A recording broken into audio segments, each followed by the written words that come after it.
दिन तुम बाकी के दिनों में जाओ, सारी समस्या का हल।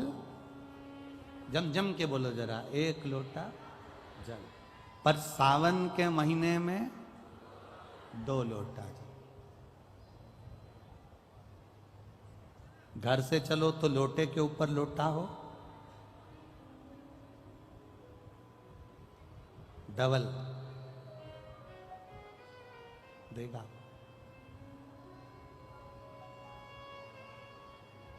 डबल कब मंजिल डबल कर देगा, कब तुम्हारी आय डबल कर देगा, कब तुम्हारी जिंदगी के सुख को डबल कर देगा, पता ही नहीं पड़ पाएगा, पता नहीं चलेगा।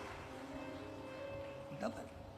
और मंदिर में जैसे ही प्रवेश करो तो दोनों हाथ में, देहली पर चढ़ने से पहले 2 हाथ में कलश हो और शिव का मूल स्मरण, श्री शिवाय नमस्तुभ्यम बोलते हुए देवादिदेव महादेव को धार चढ़ रही हो, 2 ही हाथ, दोनों हाथों से। दमयंती और नल ने नियम बना लिया।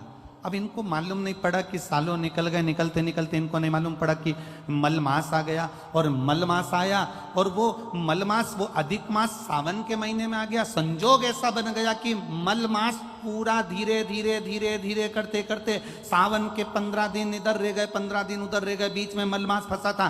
इस अधिक मास का पूरा महीना निकला, अमावस्या का दिन आ गया और इधर सावन लग रहा था, इधर अमावस्या पड़ गई और दूसरे दिन सावन के 15 दिन पड़ना थे, शिव के दिन पड़ना थे। और शास्त्र कहता है अधिक मास का आखिरी दिन और सावन का महीना वापिस लग रहा हो, उस दिन 33 कोटि देवी देवता भगवान शंकर के मंदिर में खड़े होकर अपनी जिंदगी का सारा पुण्य लौटाते चालू कर देते हैं, पूरा पुण्य।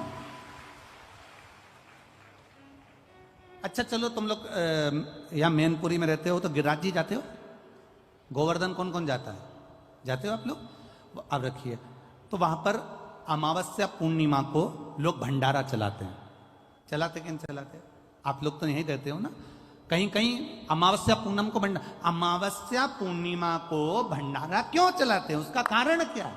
इनने कौन सी कथा सुन रखी है कि अमावस्या पूर्णिमा को भंडारा करो?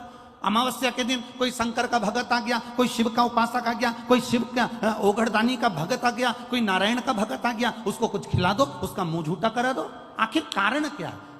बड़े बड़े घरों में ब्राह्मण को निमंत्रण दिया जाता है, अमावस्या है पंडित जी आ जाना, भोजन कर जाना। पूर्णिमा है पंडित जी आ जाना, भोजन कर जाना। पूर्णिमा के दिन कथा कर जाना, अमावस्या के दिन कथा कर जाना। अमावस पूनम का ऐसा योग क्यों बनता है? उसका कारण केवल एक, शिव महापुराण की कथा कर रही है।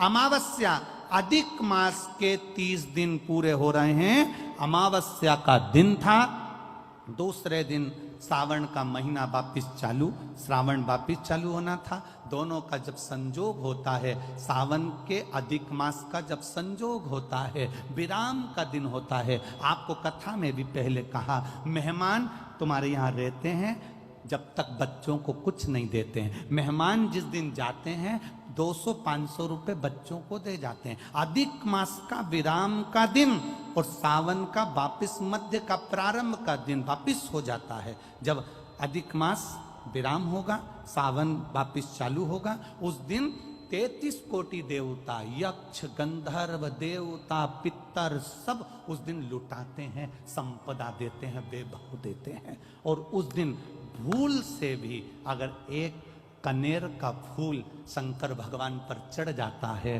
तो जिंदगी का सारा भंडार बाबा भर जाता है। एक पुष्प, कनेर देखा है? पंचपुष्प शिव महापुराण की कथा बाची है पहले, उसमें कनेर के फूल का भी दर्शन कराया था। ये रोड के ज्यादातर लोग ये कनेर का जो फूल है ना, रोड के बीच में लगा देते, क्योंकि उसको जानवर भी नहीं खाता, पशु भी नहीं खाता, पक्षी भी नहीं खाता, जहरीला इतना होता है, पीले कलर का होता है, लंबा, काम भी कुछ नहीं आता। बस वो कनेर का फूल, और आंधी तूफान पानी गिरता है तो जमीन पर टपक जाते, ढेर सारे गिर जाते। देखे कि नहीं देखे? अरे बोलो तो जम के, देखा है ना? उसको बकरी भी नहीं खाए, पशु भी नहीं खाए, पक्षी भी नहीं खाए, जानवर भी नहीं खाए, जहरीला कनेर का पीला पुष्प। भूलवश आज राजा नल और दमयंती जा रहे थे, उनको फूल नहीं मिले, शिव जी को समर्पित करने के लिए कोई पुष्प ना मिला। इनको अंदाजा नहीं है कि आज अधिक मास का विराम है, आज दूसरे दिन सावन का वापिस मिलन है। इनको नहीं ज्ञात था कि 33 कोटि देवता अपना भंडार लुटाने के लिए तैयार रहते हैं। 33 कोटि देवता भूल वश। हमसे लोग कह रहे थे, गुरुजी आपने सीहोर की जो कावड़ यात्रा रखी